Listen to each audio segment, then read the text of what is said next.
1886 22 April ঠাকুরের আত্মপূজা। গুহ্যকথা master Hiranand প্রভৃতির সঙ্গে। আজকের পড়ছি কথামৃত থেকে খানিকটা অংশ। ঠাকুর শ্রীরামকৃষ্ণ অন্তর্মুখ, কাছে হীরানন্দ ও মাস্টার বসিয়া আছেন। ঘর নিস্তব্ধ। ঠাকুরের শরীরে অশ্রুতপূর্ব যন্ত্রণা। ভক্তেরা যখন একবার দেখেন তখন তাহাদের হৃদয় বিদীর্ণ হন। ঠাকুর কিন্তু সকলকেই ভুলাইয়া রাখিয়াছেন। বসিয়া আছেন সহাস্য বদন। ভক্তেরা ফুল ও মালা আনিয়া দিয়াছে।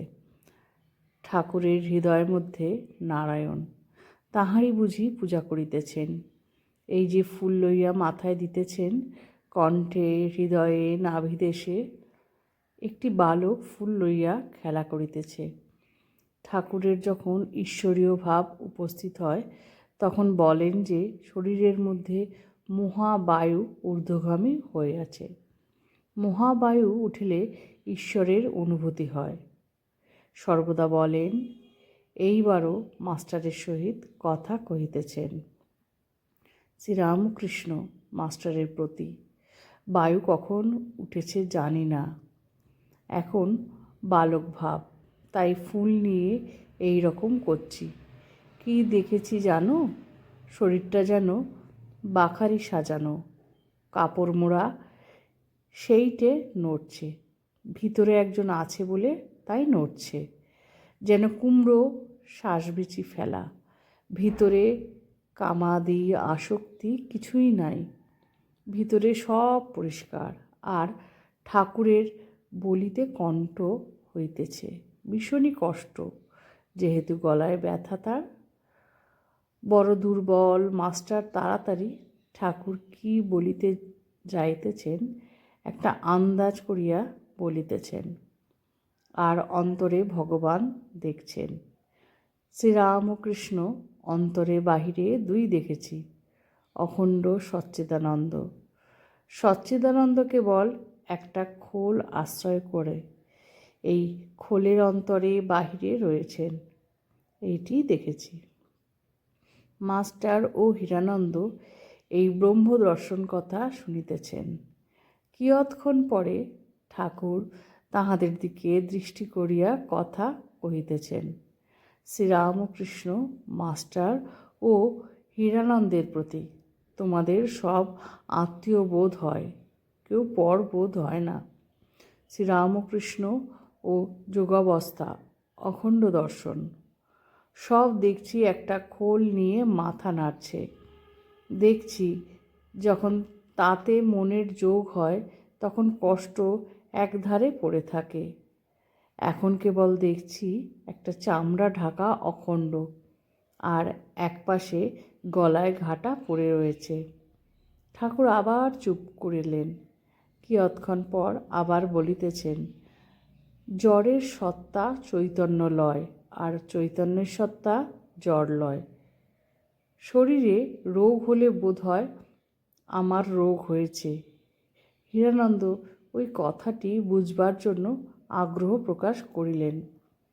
তাই মাস্টার বলিতেছেন, গরম জলে হাত পুড়ে গেলে বলে জলে হাত পুড়ে গেল, কিন্তু তা নয়, হিট এতে হাত পুড়ে গেছে। হীরানন্দ ঠাকুরের প্রতি। আপনি বলুন, কেন ভক্ত কষ্ট পায়?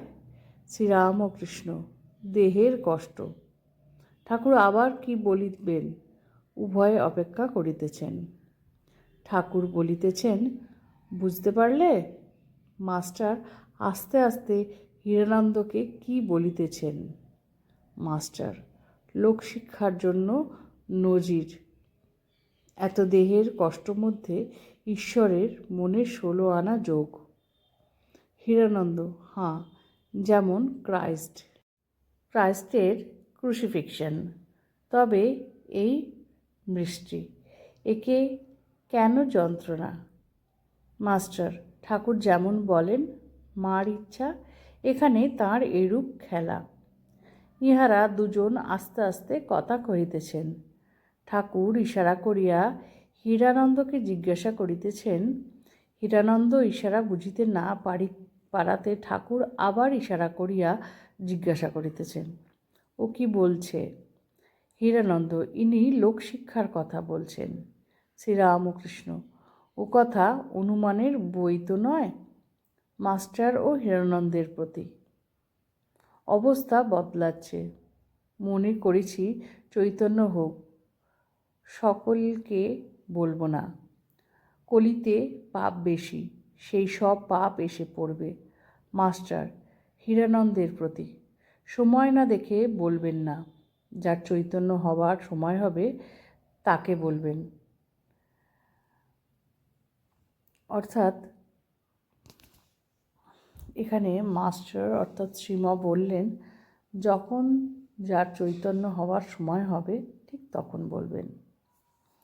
আজকের ছোট্ট ভিডিওটি কথামৃত পাঠ করলাম খানিকটা অংশ, যেটা আমাদের জীবনকে অনেকটা বেশি সমৃদ্ধ করবে। কারণ ঠাকুরের মুখের প্রতিটা কথাই তো অমৃতের সমান। সেই অমৃত আমাদের পান করতে হবে এই ঘোর কলিতে এসে।